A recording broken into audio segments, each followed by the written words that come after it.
People are really excited about personalized medicine, talking about how we can look into our DNA to figure out if we have cancer-causing genes or other risk factors that we should try to treat, and that's totally revolutionary. But we're also missing an opportunity that could be just as impactful, and almost nobody is talking about it, at least not in any sort of serious way. So I want to tell you the story of one scientist who is working on the problem. Ezequiel Vanderhoeven is one of the leading wildlife veterinarians in South America, and a PhD holding researcher who's just returned from a totally wild expedition to try to get people thinking about and working on this exact problem. And the problem is that around the world, more than 2 billion people are infected by parasitic elements. That's 1 in 4, 1 in 5 people infected by things like tapeworms and flukes that can impact our nutrition, that can impact the way we think, that can even kill us. Your risk of infection really depends on where you live and what you eat and drink. And you should know that many of these parasites are coming to us from animals that we live with or that we travel to visit in exotic places. The good news is that infections can usually be treated if we know what the parasites are and find them in time. But that's the missed opportunity. We could be using the same genomic technology that we're using to look into our DNA to find cancer-causing genes, to look and find out about parasites that are living in us and that could be making us sick. We're not really doing that though, and the reason why might surprise you. It's just that we haven't really ever invested in a serious way in building the data banks that your doctors would need to interpret the results we get from those tests. Scientists like Ezequiel are trying to change that.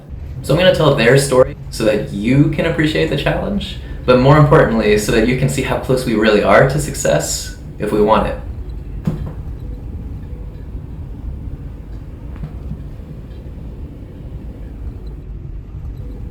Our success is ultimately going to depend on whether or not we're having experts go out to look for and document these kinds of parasites before they cause problems. And sometimes the most important places for those experts to go are far from the cities with hospitals and labs where the experts have historically spent their time.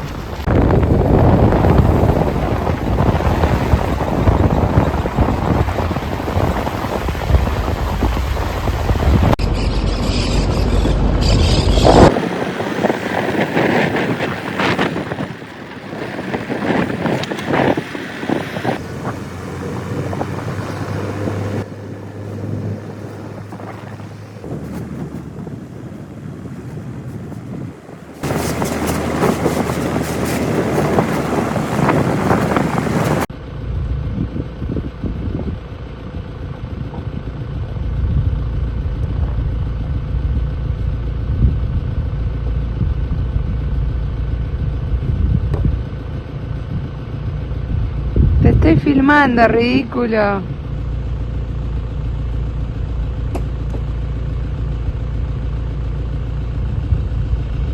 Un chistecito.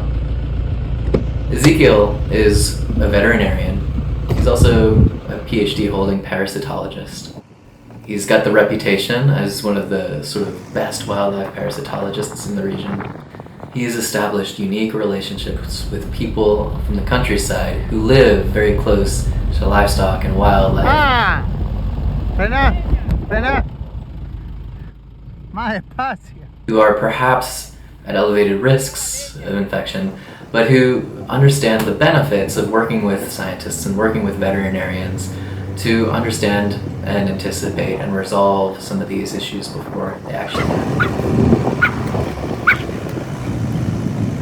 Ezequiel has made relationships with farmers and hunters in the area who are willing to save parts of the animals that they eat in preservative for long periods of time. Some crucial community members are really far-flung across the Chaco in Argentina. Now, the Chaco is the second largest forest in South America behind the Amazon. It is dotted with villages and small cities. It has enormous soybean plantations. There are indigenous groups in the area. There are subsistence hunters, and there are parks and protected areas.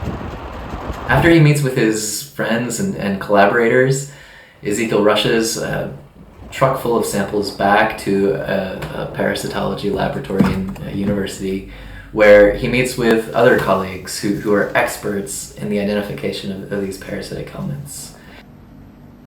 They count up all of the different parasitic worms that they find. Sometimes what they're identifying are well-known zoonotics that we know already. In other cases, they're entirely new species, never before seen, never before described by scientists, very unlike any other parasites that we already know. And these are important discoveries.